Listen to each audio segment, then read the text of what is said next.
Hey everybody, it's Cinnamon Cooney, your art sherpa, and today I'm going to show you step by step how you can create this abstract fire painting. It's fire and smoke and it's all expressed abstractly. We're going to use brushwork and artist knife work. I'm going to show you every part of this process, explain every technique, everything you need to know. To help me do that is my husband, John. Hello. Hello, John. So John is going to be here and he's going to point the camera at what I'm doing. We're going to do a close-up tour at the end of the painting so you can see the knife work and everything. So if you want to see how thick it is and everything, we made sure we put that in there. I want you guys to check the description below. This is Acrylic April, so this one painting is part of a free 30-day painting program where every day we get together and paint something, and the theme this year is abstract art. Now, in the description, you'll see a link to the website, materials, other informative stuff. I like to hide the good bits down there. And, there's a school for you to check out if that would be helpful to have everything sequential. There's a book to help you. Sometimes having that in your hand and being able to flip through and seeing the step photos can be like the breakthrough that you need. There's links to the groups, the websites, everything, the store. If you stuff you see here is available in the store, you don't have to get it. That's not required because these videos are just for free and out here. Just however you want to make it work. Other than that, I say get your paint, get your artist knives, get your brushes, and come back and meet me right now. I'm going to show you how to paint this crazy painting. Okay, so we're starting on an 8x8 today, as we have been all month. The color palette today, John, is super simple. It's Mars Black, Titanium White, CAD Yellow Medium, CAD Red Medium, and Ultramarine Blue. That's pretty it? That's a pretty simple color palette. I'm hoping that this is a fun and simple painting for you guys. So let's take a deep breath and go, yeah, we've got this. We've got this painting. Let's do this together. Step one, you're going to love it. It's my favorite kind of step one. It's where I smoosh black paint all over the canvas. This is the easy one. This is an easy little step here. So I'm going to start with a nice little fun black canvas. And this is just a fun way I put out paint. You could also just paint out. You could just paint it like a regular human. Hi! I'm going to spill my brush on my palette. Can't use that brush if it's dirty.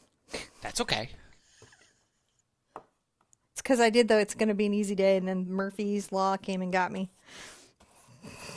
Murphy said, no, not for you. So I'm just painting the whole surface black. And that's because for this particular piece, I want to start with a very deep value so that the other elements that I'm playing with are really starkly available against it. This wouldn't be the only way to do this. In fact, I think this could be really interesting against a white background as well. But I've decided to go this way. However, if you enjoy today, it gets so black. That it gets so black. It's not the blackest black. It's not the Venta black. But it's not a Stuart Simple black. It's not part of any of the black paint drama.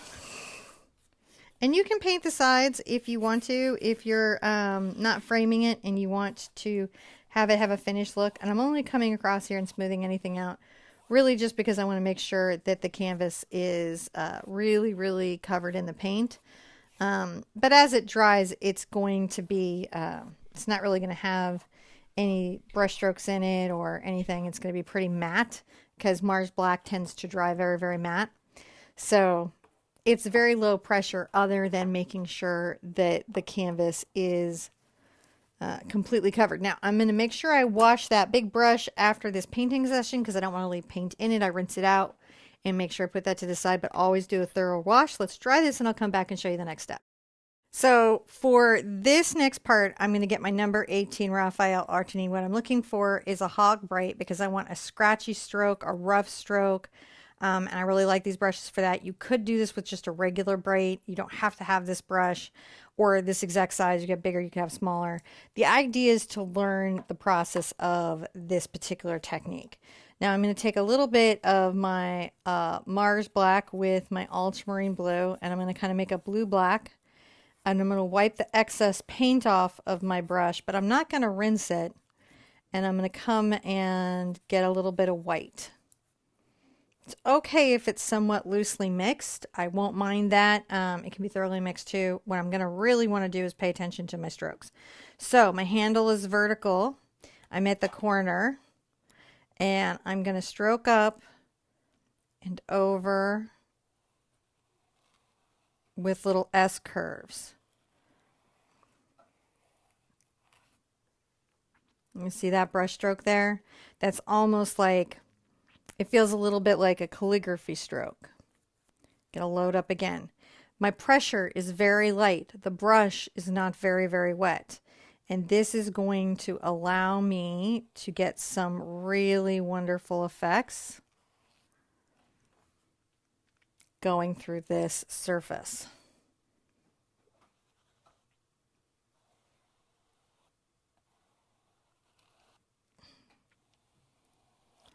So when I'm trying to kind of create this sort of feeling, I do pay attention to the angle of my brush because that will control how much of the brush is connected, right, to the canvas. Right? If I angle it, more of the brush will be connected to the canvas. Adding a little bit of blue here.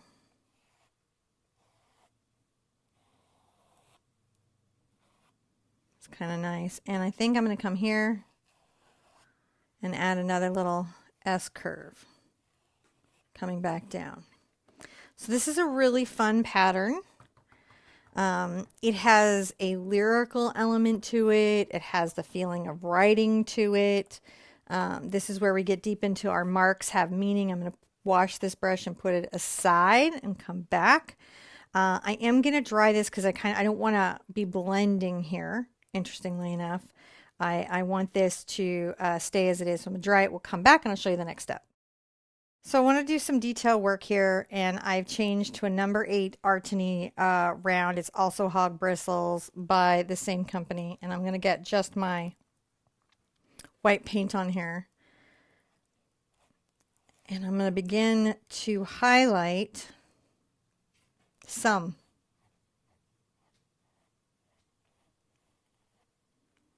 I'll also sort of play with the continuity of strokes here.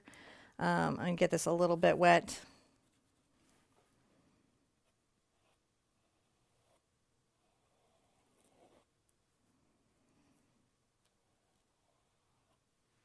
This just creates a sense of dimensionality here.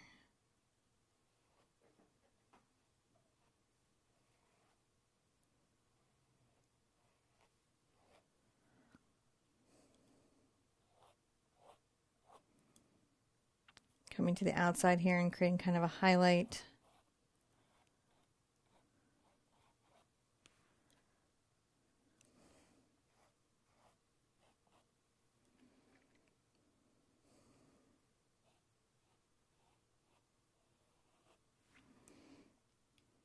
Dipping in the water to improve flow.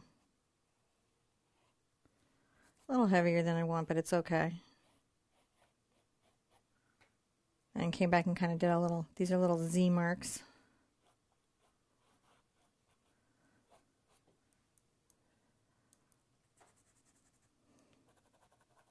Now I'm going to take this and kind of go through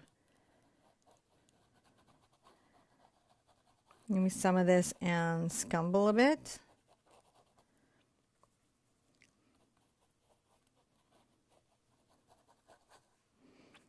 I can always kind of deepen it into the canvas using the black.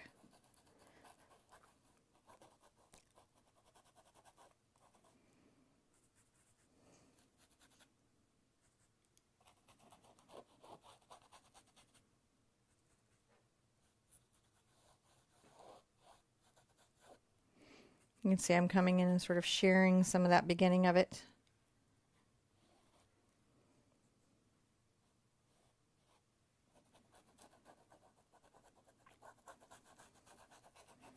And I like to just kind of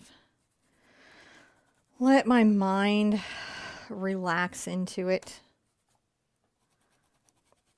Let my artist brain have a little moment to process what it thinks of what it's seeing. And I know that sounds a little kind of esoteric, but it's really what you're trying to let yourself do is take in your actions and see how it's impacting everything. You know, do you need to share anything back?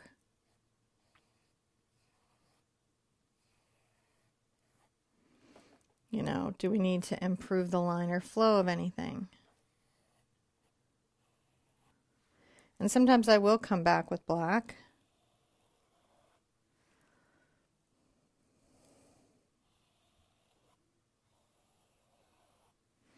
You know, and make little adjustments as you might in something like that, just to think about it. All right, let's dry everything.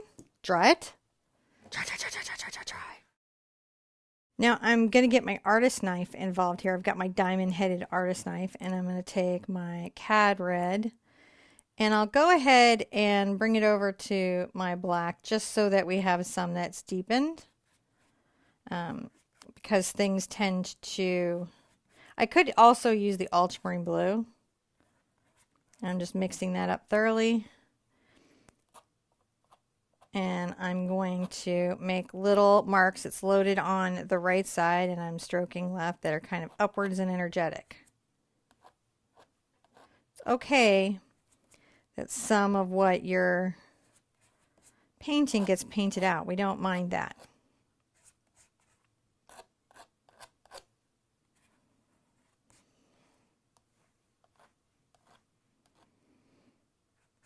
Come in with some black and kind of work that in these outer areas. I'm going to load left so I can bring a left to right brush stroke or knife stroke. I'm going to come this way, and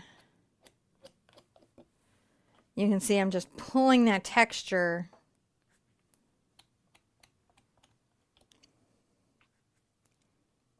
on the right and lower part of the surface. Okay, let's call that a step. Dry it a little bit with the hairdryer, just so with a light pressure we can work the next layer, and I'll come back and show you what's next. Diamond knife again. We're going to load on the right side, the bead on the right side, and same kind of brush strokes. We're going to kind of drag and pull up this brighter red. You can really see how much brighter it is. Yeah, it's just a completely brighter red. But that difference is important. Now I'll still be light over my black because you can see even though I hit it with the hairdryer a little bit, just so it'd be okay to take the paint, I still have to be kind of careful. I can bring some of these this way.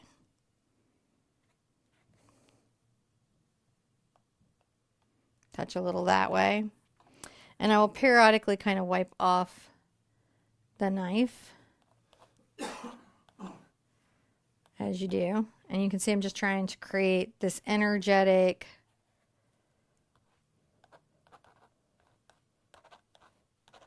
stroke up. And this is sort of a wiggle, so I'm flat on the knife and I'm just offloading little bits of paint. Let's do that again. That's nice. I like that. Now I'm going to take my yellow and my red and I'm going to mix it together.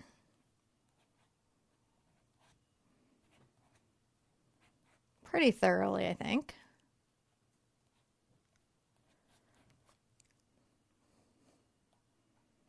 So it's clearly orange. And I'm going to very lightly over this load in the orange. And so how I don't just mix it into the paint is that my pressure is light and I'm skipping over the top. Did a little scrapey scrape there. That's a fun stroke to do.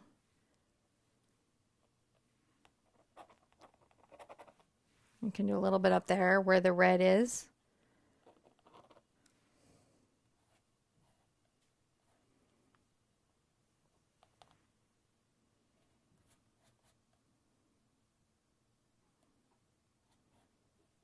Can come in and get a little bit of red.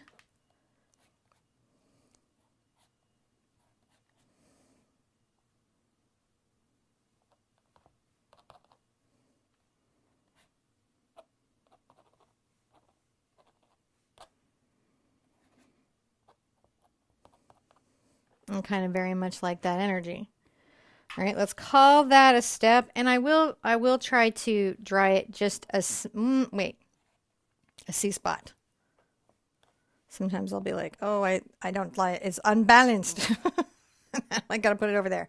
But for the most part, I think I'm happy with how that's working.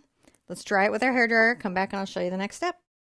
So I'm going to want to come in here and I'm going to pull just a little bit of my cad yellow aside and get some of my cad red to it. I'm going to take it a little more kind of to a yellow orange.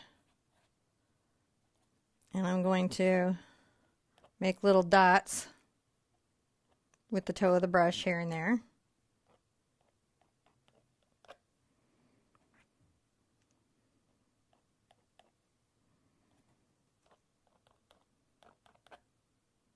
You don't have to be like super specific. It's just little dots. I can always add the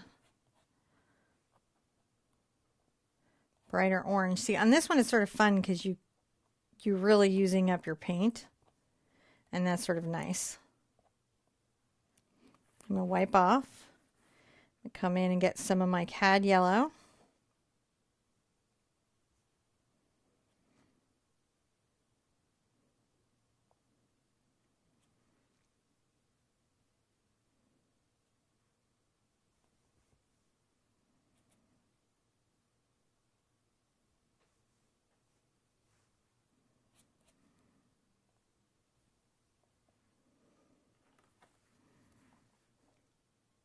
And put just a smidge more of my cad yellow out. I'm liking how it's going though.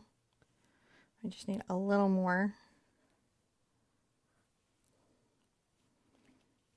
I won't put out more than I need, and that's a way to conserve paint, especially if you're using like a really good paint.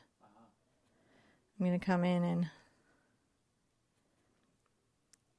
add this to some of the little sparkles going out. Just a little bit.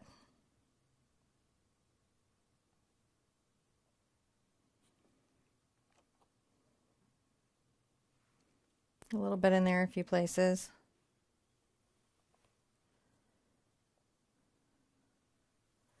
Kind of in the hearts of things.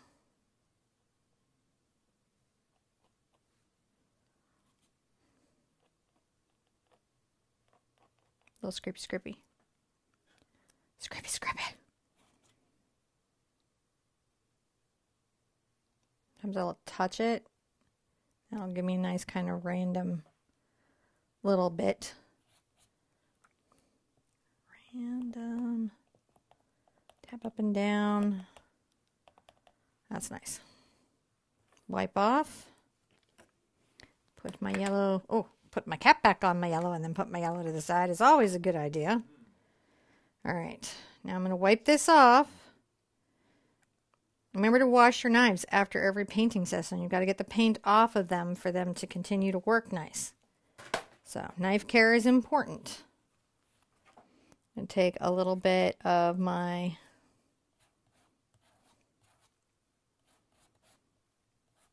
yellow and white here.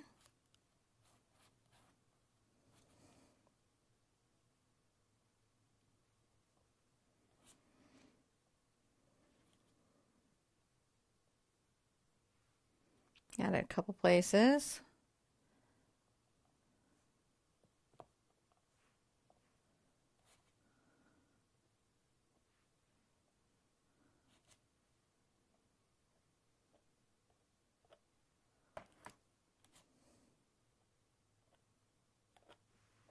Doesn't got to be everywhere.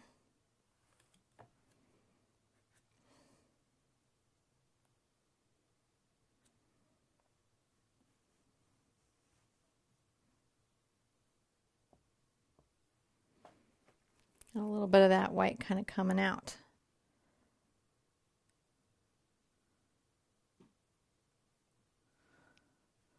Here and there.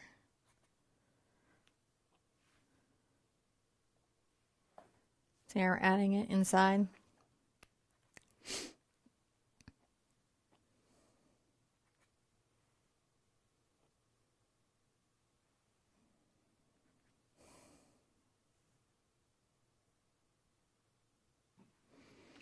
Kind of very gently putting that out.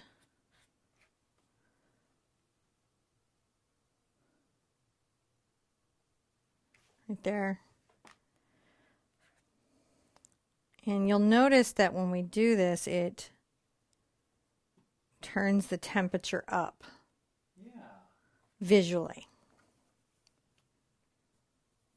All right. I'm really digging that. I like it. Diggy, diggy, diggy, diggy.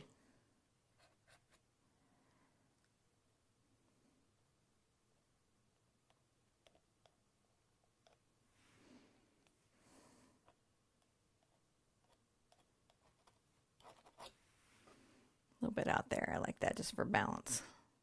Okay. Dude, we did it. I can see it. It looks pretty phenomenal. So, took a basic core painting skill and abstracted a bit, and I think created a really interesting abstract painting with a lot of energy and texture. I don't know, can you get close in and see the texture on these? Yeah. Let's take a little texture tour if we can. Tour the texture. You can totally tour the texture. Yeah, let me go back over here to this other camera, and I can do that. Yeah, John's got a special toury camera. Come up here to the top and kind of get a little look around. Like just as we get in there, see if we can really see those. See what's happening in there. Sometimes it's nice to take a look. Oh, yeah, that's the look. That there. Yes, that's what I... So we're going to tour around the canvas while I'm talking about things. And John will try to take you on a drive without making you nauseous. Yeah, this camera doesn't go quite as slow as my other one did. So, but you can come down here. We can go a little bit and stop and then look at what we're seeing and how the texture down here is. Where it's really cool. You know, sometimes you guys seeing that up close and let it focus sort of there. It's hard for it to like see it because it's really intense, and we've really layered the paint up on there. So this is just a fun way to paint where you're combining your brush strokes and you're combining your palette knife work, and you're working, you know, the way that maybe certain color combinations make us think of certain things. Like hopefully this elicits a feeling of fire. That's what I'm hoping. Fire. I hope it elicits a feeling of fire. Yeah. That's what we were going for, sort of an abstract expression or feeling of fire. I like different ways to sort of play with this concept. So I'm probably not the last time in my life that I will visit it, but these are all weirdly just a representation of core skills, right? Of painting fire and how it goes, you know, red and then the orange and then the yellow and the whites. And that's where it gets brighter and whiter, is where it feels hotter and more intense. You can do this with candles and anything, and it kind of works with whatever you've got going on. And then, you know, we've got this interesting arc of line and then curvies back. So yeah, that was technical. Curvies back. Curvies and lines. But it was fun to do, and I hope you enjoyed it. I know for some of you, this will be your favorite, and for some of you, this will be your least favorite. I've done Acrylic April a few years now, and I've learned that there's something for everyone, but not everything is for everyone, and that's okay. You still get the skills, you still get the lesson, you still get the relax, you still get the health benefits, and all those things that we paint for. So it's always completely worth it. Don't forget, if you check the description down below, we've got the link to the website. On the website is the store. On the website is a link to the book if you need the book. On the website is a link to the school if you need the school. Also, you know, we store traceables and everything. I really hide a lot of information in these descriptions. You should always open them and look. Like materials are there, notes, links, stuff to make your lives easier, because sometimes platforms like YouTube it's hard to find an old video. Like all the time I have to find an old video for my moderators because they'll search keywords and it just doesn't pull up, because it does actually suppress stuff that's older, but it might be a really good video for you to see on a technique or an idea. So the school is a great way for that to stay sequential and discoverable. And, you know, maybe you're doing this in 30 days, but maybe you're taking a longer time. And so that might be a very good option for you, but it's okay just to use the YouTube option. I am not offended in any way. Yeah. Now, be sure to hit the subscribe button. Leave me a comment about how it's going for you. Tell me how you're doing. Check in with me every video if you can. Let me know you're doing okay. Don't forget the Acrylic April group where you can share your version of the fire and be like, this was the best ever, or my least favorite. So whatever it is, I don't mind. Come and share it in there. There's support there, and it's for you. Hit subscribe. Make sure you get notified for the next live. Go notify yourself. It'll probably drop you there after. If you want to paint with me in person, don't forget I do art retreats. Check the website for those. We'll do something crazy in person. You know, I've got some cool stuff coming up in that. Check the events for all that. Check events, because we always have them going on. And sometimes we show up someplace and we get to do a surprise meetup or surprise event. You know, the vacation retreats, they're really amazing. They're all inclusive. You can read all about it over there. Other than that, let's just keep painting together and be good to yourselves, be good to each other. And I want to see you at an easel really soon. Bye-bye.